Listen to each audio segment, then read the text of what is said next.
I didn't know I was black until I came to the UK. Let me explain. I was born in Uganda, East Africa, in the early 90s. And due to the civil war that was going on at the time, my family and I had to flee the country and come to the UK as refugees, where we were housed in a council flat in southeast London. I attended the local state primary school, which consisted of a diverse mix of children from a variety of cultural backgrounds. However, it wasn't until I went to secondary school that I became starkly aware of my difference. At age 11, I passed the entrance exam and was accepted to my local private school. An achievement that should have made my African mother proud actually gave her cause for pause. My mother was worried about sending me there because a daughter of a friend of hers had been bullied out of the school on account of racial discrimination. My mother didn't share her concerns with me at the time. All she kept asking was, "Are you sure you want to go to that school?" I was adamant that I did, primarily because I really liked the uniform and I wanted the opportunity to wear a blazer. I thought they were really cool. But it was once I was at the school that I realized why my mother had been concerned. I was the only black child in a cohort of 125 students. And for the first time, at the tender age of 11, I recognized my blackness and I felt my difference. Not long after starting at the school, I experienced my first case of discrimination. At the time, I was wearing my hair in kinky twists, a form of hairstyling that black women wear. Unbeknownst to me, a piece of my extension had fallen out in the girls' bathroom. And one of the other girls in the class thought it would be funny to showcase my hair extension in front of the class, waving it around and likening it to a worm.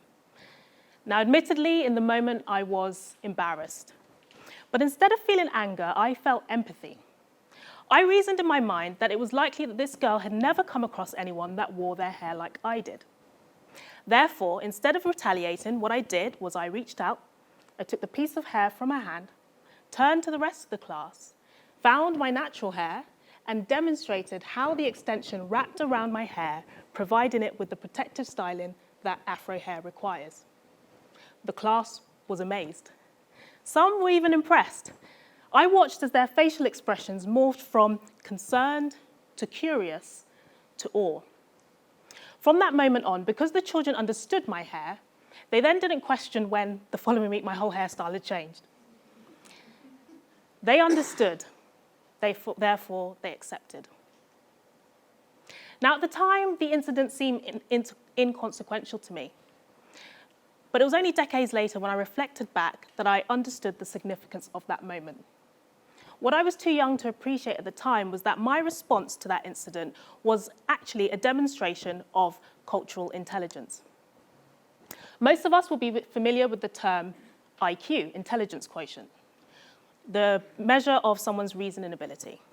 Well, cultural intelligence, or CQ as it's often referred to, is the ability to relate to and to interact effectively with other cultures.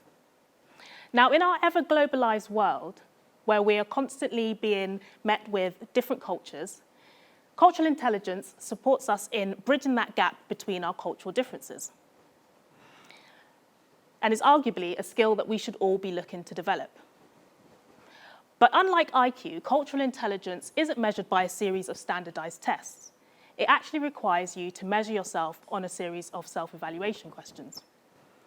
So if cultural intelligence isn't something that can be revised for, how does one go about improving their score? The idea I'd like to share with you today provides a possible solution to that question. Working in the diversity, equity, and inclusion space, I'm often asked by organizations how they might improve racial and ethnic diversity in their organizations. My response to them is to begin by fostering an inclusive environment, because in order to attract and retain diverse individuals, those individuals must feel truly welcomed and appreciated within the organization. One way to improve inclusion is to develop the cultural intelligence of your employees, which is easier said than done.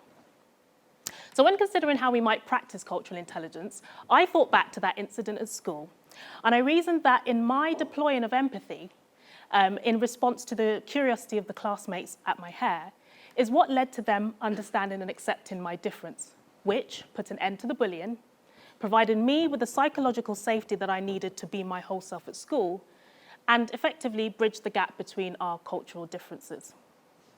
So when we break it down into steps, we see how curiosity led to empathy, which in turn led to understanding and acceptance. To take it further and put it into an analogy form, if we imagine the gap that exists between cultures, and if cultural intelligence is the point at which those cultures interact, in order to close that gap, a bridge must be built, enabling the cultures to come together. Now, I theorize that the components of that bridge are curiosity, empathy, understanding, and acceptance. In wanting to test this theory further, my team and I developed a reverse mentoring program. Reverse mentoring is when you take traditional mentoring and you flip it on its head. So in traditional mentoring, the more senior person is the mentor, whilst the junior person is the mentee. Whilst in reverse mentoring, the more senior person becomes the mentee. In the case of our reverse mentoring program, we wanted to explore what would happen when we took a white senior leader, the mentee, and we paired them up with ethnically diverse professionals, the mentor. We asked them to meet over a period of 9 months, doing one-to-one sessions where they discussed their lived experiences personally, in society, and in the workplace. We provided them with reverse mentoring guidebooks and gave them suggested topics to cover, like culture, race, and ethnicity. All we asked was that they came into the process with an open mind and a willingness to learn. At the beginning of the program, there was nervousness on both ends. Both the mentors and mentees hadn't taken part in a reverse mentoring program before, but they were curious enough to want to take part. We touched base with the pairs both at the middle and at the end of the program, and what we found was intriguing. By the middle of the program, most of the nervousness had disappeared. For the mentees, their nervousness has transformed into empathy and awe as they were able to learn and understand about the difficulties that their mentor was facing as an ethnically diverse professional. For the mentors, their nervousness had transformed into feelings of validation, as their mentoring sessions took on a form of catharsis where they were able to express their lived experiences in a psychologically safe environment. At the end of the program, the feedback we received from the mentees was that they had a better understanding and awareness of the challenges that ethnically diverse professionals face. Some mentees even said that they felt that they had the ability to spot instances of covert discrimination and also the confidence in which to challenge in those situations and to speak up. One mentee in particular said he now knew when to use the term black when describing a black person, whereas previously he felt that he might be causing offence if he was to use it. We found also that the benefits of the program went both ways. For the mentees, they commented on how they felt heard for the first time.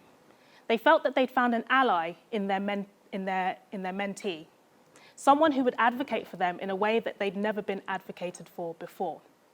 In one particular example, there was a mentee who was shocked to learn that his mentor wasn't a director within the organisation, despite her years of experience and credentials and the amount of revenue and clients that she was bringing into the business. The mentor explained that it wasn't for lack of trying. She had been passed over for promotion on multiple occasions, and she didn't know what more she could do.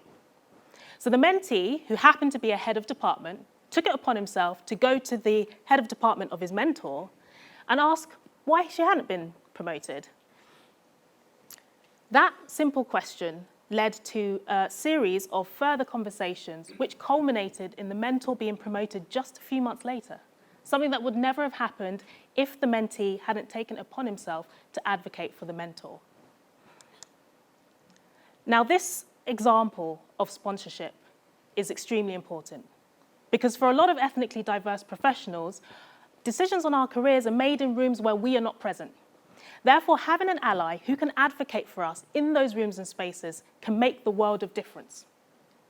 Without advocacy, ethnically diverse professionals sometimes face being stuck trying to break that proverbial glass ceiling, which limits their earning potential and can sometimes impact their economic and social mobility. Overall, we found that the program went some way towards validating our theory. So if we go back to the cultural intelligence bridge, we saw how the mentee and the mentor began their journeys at either end of the gap. Nervous about the process, but curious enough to want to take that first step. As the program went on, they became empathetic as they moved towards having a better understanding of each other. By the end of the program, there was acceptance on both sides. The mentee accepted the mentor's challenging lived experiences, and the mentor felt accepted and their experiences validated. We've all heard the term birds of a feather flock together. Well, it's true. When you don't understand a cultural background, we can sometimes feel intimidated or alienated by it, which can often lead to affinity bias, where we unconsciously gravitate towards people of cultural backgrounds and beliefs that are similar to our own. But what the cultural intelligence bridge analogy suggests is that if we have the courage to take that first step and go along that bridge, taking steps towards better understanding and acceptance of people and cultures that are different to our own, we may find that once we meet in the middle, that there's more that unites us than separates us. You don't have to participate in a reverse mentoring program to improve your cultural intelligence. All you have to do is be curious enough to want to take that first step towards understanding other cultures.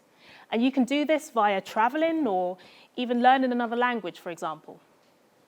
Nelson Mandela said that if you speak to a man in a language that he understands, that goes to his head.